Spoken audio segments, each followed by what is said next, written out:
आज है कार्तिक मासर एकादशी बड़ एकादशी आमर पंचुकर आरंभ होता है एकादशी जो आ प्राय आज बड़ एकादशी को लोके उपवास करिथांती। तो आज उपवास पाई मु गोटे रेसिपी आपण मानक पई नै आसीची। नमस्कार, मु मानसी मोर एमएम्स किचन को मु समस्त को स्वागत करुची। आज मु उपास बा व्रत स्पेशल आलू चिनाबादाम कषा आपण मानक पई मु नै आसीची। चलंतु मो सांगरे आ डेरी न करिकरी आ मोर ए वीडियो को शेष पर्यंत देखंतु मु केमती ए रेसिपीटी को तैयारी करिची।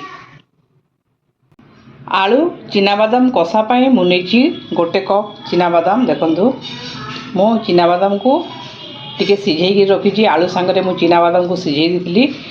गोटे हुइसिल मारला तापरे मु ताको काढ़ी की रखी। मु नेची 3टा आलू सिझेई आउ 2-3टा कंचा लंका को छोट छोट काटिकी नेची। आ एटा गोटे डाल मु नेची आज अगस्ती पत्रर। कार्तिक मासरे अगस्ती पत्र खाइले धर्म हुए बोली लोकंकर विश्वास अछि। सेति पई मु नेची अगस्ती पत्ररो गोटे डाल।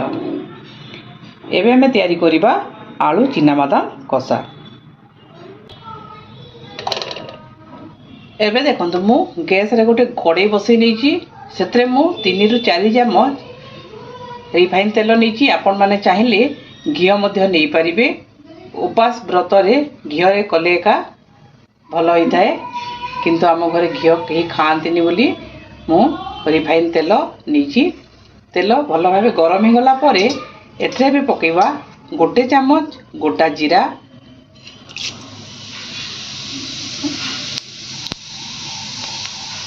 जीरा जिते बेले भल भाव फुटी जीवो सेतरे आमे पकेबा कटा हेकि रखा हितबा कंचा लंका,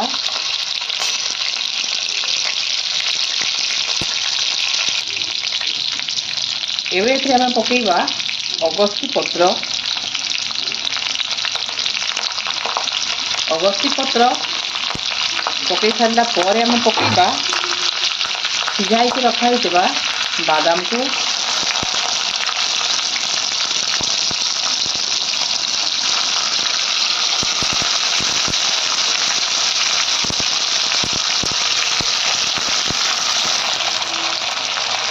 एबे बादाम को भल भाव टे हमें भाजी देवा।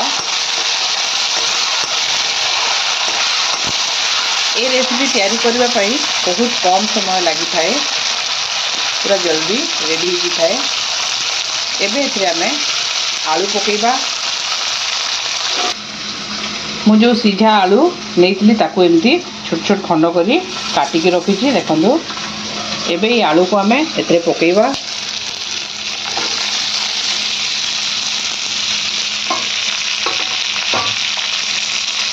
ये सबू को चिनाबादाम आलू सबू को आम भल भाव भाजी नेबा।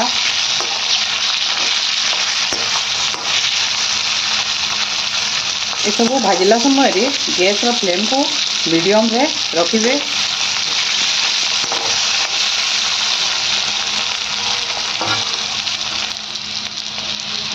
एबे एथिरे स्वाद अनुसार लूण देबा।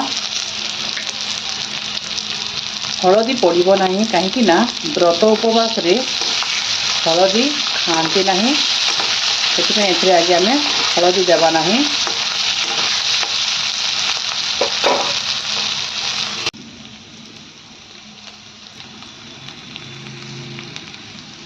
एबे एथिरे आम देवा गोटे चामच गोलमरीच पाउडर,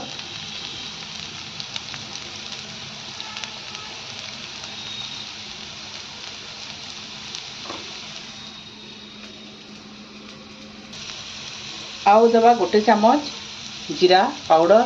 मु घरे ही जीरा को भाजिकी गुंड करके रखी। बेस आउ आम एथरे कौनसी मसला देवा नहीं। भल भाव यहाँ आउ थे सब घांटी देवा, मिसई नेबा सबको।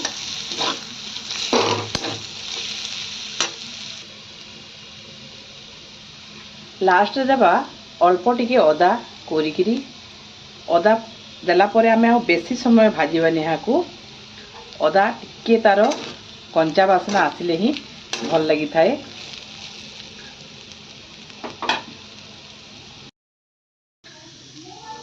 पूरा लास्ट रे आम एथिरे फाळे लेंबू चिपुड़ी देबा उपरू। लेंबू देला परे आउ बसैबे नाही, तापरे गैस रो फ्लेम को पूरा बंद कर देबे। आउ किछि कटा धनिया पत्र पकेबा। एबे हाको आमे सर्व करिबा। आम रेडी हो जाइछि आलू चिना बादाम कषा।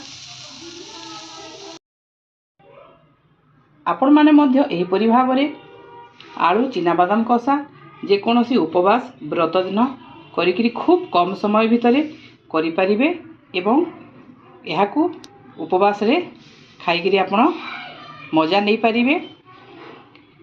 निहाती भाबरे एहिपरि भाबरे आपण तयारी करंतु एवं केमती लागिला कमेंट करि मते जणांतु। मु पुणी थरे गोटे नुआ रेसिपी ने आपण मानक पाखकू खूब शीघ्र आसीबी। आज पई एतिकी। नमस्कार।